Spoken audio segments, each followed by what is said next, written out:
ఎన్నికల బాండ్ల వివరాలు బహిర్గతం చేయాలని ఎస్బీఐ ప్రధాన బ్రాంచ్ వద్ద సిపిఎం ఆధ్వర్యంలో ధర్నా నిర్వహించారు. ఎన్నికల బాండ్ల వివరాలు మార్చి 6 నాటికి బహిర్గతం చేయాలని గత నెల 15వ తేదీన సుప్రీంకోర్టు భారతీయ స్టేట్ బ్యాంక్ ఆదేశించిందని సిపిఎం జిల్లా కార్యదర్శి ఎం జగ్గునాయుడు తెలిపారు. రాజకీయ పార్టీలకు ఎన్నికల బాండ్లు విడుదల చేయడం రాజ్యాంగ విరుద్ధమని, దీన్ని తక్షణమే నిలుపుదల చేయాలని సుప్రీంకోర్టు చెప్పిందన్నారు. మోదీ ప్రభుత్వం 2019 నుండి ఈ ఎన్నికల బాండ్ల విధానం తెచ్చిందని, ఏ రాజకీయ పార్టీకి ఎంత విలువ కలిగిన బాండ్లు ఇచ్చారో వివరాలు తెలియజేయమని అడిగితే మోడీకి భయపడి ఎస్బీఐ ఉన్నత న్యాయ వ్యవస్థ ఆదేశాలను ధిక్కరించడం అన్యాయమన్నారు.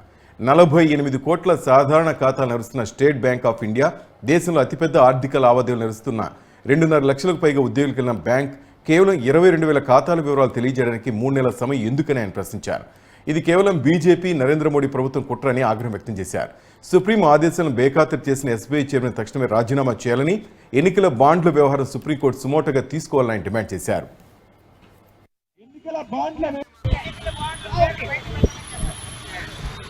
ఎన్నికల బాండ్ల పేర్లు బయట పెట్టాలి. ఎన్నికల బాండ్ల పేర్లు బయట పెట్టాలి. ఎన్నికల బాండ్ల వివరాలు బయట పెట్టాలి. ఎన్నికల బాండ్ల వివరాలు బయట పెట్టాలి. సుప్రీంకోర్టు ఆదేశాల మేరకు ఎస్బీఐ ఎన్నికల బాండ్ల వివరాలు బహిర్గతం చేయాలి. సుప్రీంకోర్టు ఆదేశాల మేరకు ఎస్బీఐ ఎన్నికల బాండ్ల వివరాలు బహిర్గతం చేయాలి. ఎన్నికల బాండ్ల వివరాలు బయట పెట్టాలి.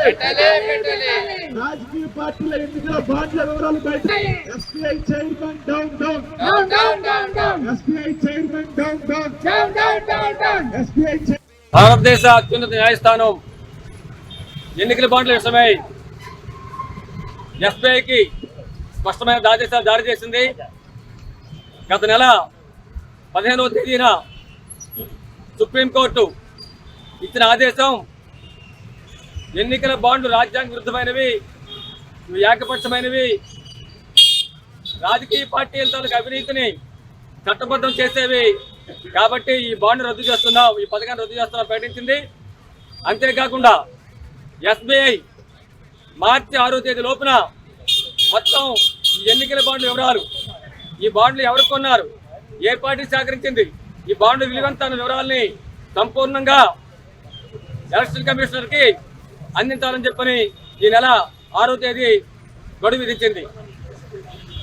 ఈసీ ఈ వివరాలని 13వ తేదీన ప్రజల ముందు బహిర్గతం చేయాలని చెప్పని ఈసీని ఆదేశించింది.